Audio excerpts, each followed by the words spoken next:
पूजा और प्रशांत एक दूसरे को काफ़ी समय से प्यार करते थे। अब ये बात घर वालों को भी पता लगती है। घर वाले शादी के लिए तैयार हो जाते हैं। मंडप भी सज जाता है। मंडप में जहाँ पर दूल्हा दुल्हन फेरे लेते हैं, उस फेरे में दूल्हा अपनी दुल्हन से वचन देता है।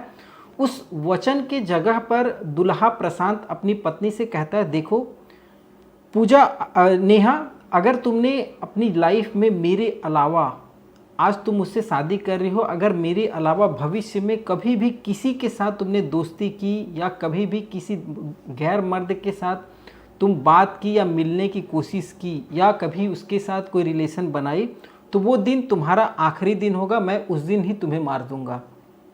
अब ये जो वचन था, ये वचन लगभग 8 साल के बाद 7 मई 2025 को प्रशांत पूजा की कुछ ऐसी गतिविधियां देख लेता है जिसे उसको लगता है कि पूजा उसके साथ धोखा दे रही है, उसको चीट कर रही है। और वो पहले से ही तैयारी करके एक चाकू लाता है और सीधा पूजा के हाथ की अंगुलियों को काट देता है, उसके गर्दन पर चाकू रेत देता है। पूजा तड़प करके अपने 4 साल के बेटे के सामने मौत की नींद सो जाती है। जैसे ही इस पूरे घटना की जानकारी इलाके में लगती है, लोगों में एक सिरहन दौड़ जाती है। लोग इस घटना को देखकर अंदर तक कांप जाते हैं। पुलिस को सूचना दी जाती है। पुलिस पहुंचती है। दरवाज़ा तोड़ करके प्रशांत को पकड़ा जाता है। पकड़ करके जब उससे गिरफ्तार किया जाता है और उससे पूछताछ की जाती है, तो जो चीज़ें वो बताती है वो हर कोई सुन करके हैरान था कि इन बातों के लिए प्रशांत ने अपनी पत्नी को इतनी बेरहमी के द्वारा कत्ल कर दिया है। क्या है ये पूरी सच्ची घटना, आज इस कहानी के माध्यम से हम लोग जानने की कोशिश करेंगे। नमस्कार, मैं सत्या सिंह और आप देख रहे हैं द बुड़बक मंच। दरअसल आज की जो ये पूरी सच्ची घटना है, ये घटना है उत्तर प्रदेश के बागपत की।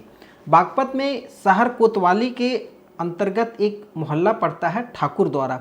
वहाँ का रहने वाला प्रशांत, जिसकी उम्र लगभग 30 साल बताई जा रही है, और ये पेशे से टैक्सी ड्राइवर है, टैक्सी वगैरह चलाता है, लेकिन फ़िलहाल में अभी बेरोजगार है। और उसकी पत्नी नेहा, जिसकी उम्र लगभग 28 साल है, और नेहा भी अपने पति के साथ ठाकुर द्वारा में एक मोहल्ले में रहती थी, और ठाकुर द्वारा मोहल्ले में रहती थी। नेहा की सास मतलब प्रशांत की माँ, और प्रशांत और नेहा का प्रशांत का एक 4 साल का बेटा, ये सभी लोग रहते थे।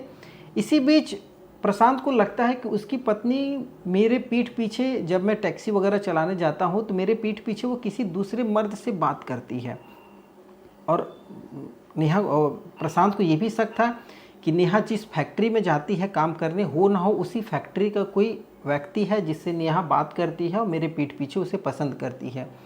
अब ये बात को लेकर के प्रशांत को जब शक होता है तो वो नेहा के साथ झगड़ा करना शुरू कर देता है। धीरे धीरे झगड़ा काफ़ी ज़्यादा बढ़ जाता है। अब बात दोनों के अलग रहने की हो जाती है, तो नेहा जो थी अपने 4 साल के बेटे को लेकर के अपने मायके जाती है, और वो ठाकुर द्वारा में एक मोहल्ले में किराए पे कमरा लेती है। अब नेहा और उसकी अपनी माँ और उसका बेटा 4 साल का, अब ये लोग रह रहे होते हैं। प्रशांत जो था उसी मोहल्ले में लेकिन दूसरे घर में रहता था।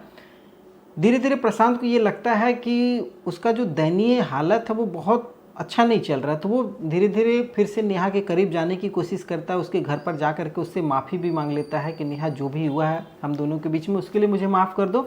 आगे से मैं ऐसा कुछ भी नहीं करूँगा जिससे तुम्हें या हमारे बच्चे को कोई परेशानी होगी। नेहा मान जाती है। नेहा मानने के बाद अब प्रशांत जो था वो आना जाना लगातार शुरू हो जाता है, लेकिन इसी बीच प्रशांत नशा वगैरह का आदी था, नशा वगैरह करना शुरू कर देता है। अब वो अपने नशे के लिए, अपने जीवन यापन के लिए भी नेहा पर ही डिपेंड हो जाता है। अपना काम धाम छोड़ देता है। नेहा से ही अपने पूरा पॉकेट खर्चा, खाने पीने का सारा चीज़ नेहा ही उठाती थी। नेहा काम करती थी फैक्ट्री में, और जो पैसे मिलते थे वो प्रशांत को उसके पॉकेट खर्च के लिए भी देती थी। अब प्रशांत धीरे धीरे उन चीज़ों का आदी हो गया था। घर में इधर उधर ऐसे जैसे तैसे अपना ज़िंदगी गुजारना चल रहा था। इसी बीच लगभग 7 मई को सुबह में, जिस समय नेहा घर पर थी, प्रशांत घर पर पहुंचता है, और उसी समय जो नेहा की अपनी माँ थी वो बाज़ार गई हुई थी।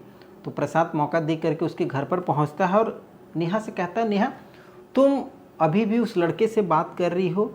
तो नेहा कहती है, ये क्या है बेहुदापन? प्रशांत कहता है, देखो जैसा मैं पूछ रहा हूँ वो सच सच बताओ, क्या तुम अभी भी उससे बात करती हो? तुम्हारी अभी भी उससे मुलाकात होती है, तुम्हारा उसका अवैध संबंध है, तुम लोग फिजिकल रिलेशनशिप बनाते हो, इस तरीके की वो बातें करता है।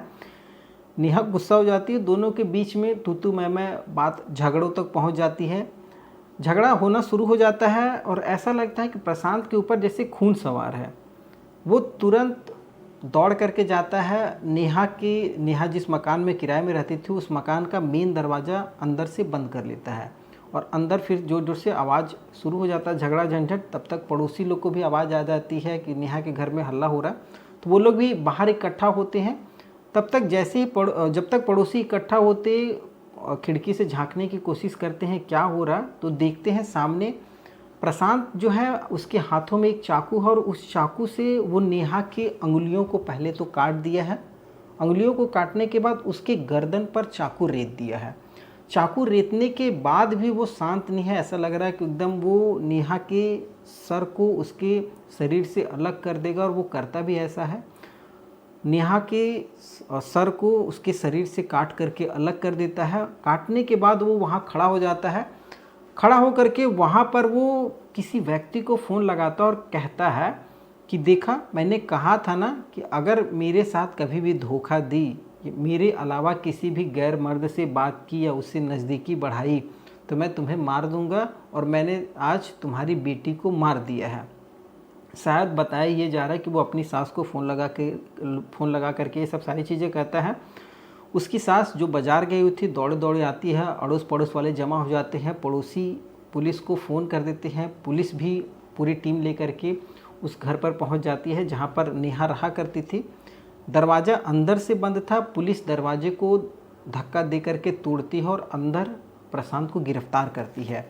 जब गिरफ्तार करती है तो वो प्रशांत साफ कहता है, देखो जो मुझे करना था मैंने कर दिया है, जिसका जो अंजाम था, जिसने जिस तरीके से मेरे साथ किया है उसका मैंने उस अंजाम तक उसको पहुंचा दिया है। अब मुझे कानून कोई भी सज़ा दे मुझे कोई फ़र्क नहीं पड़ता है।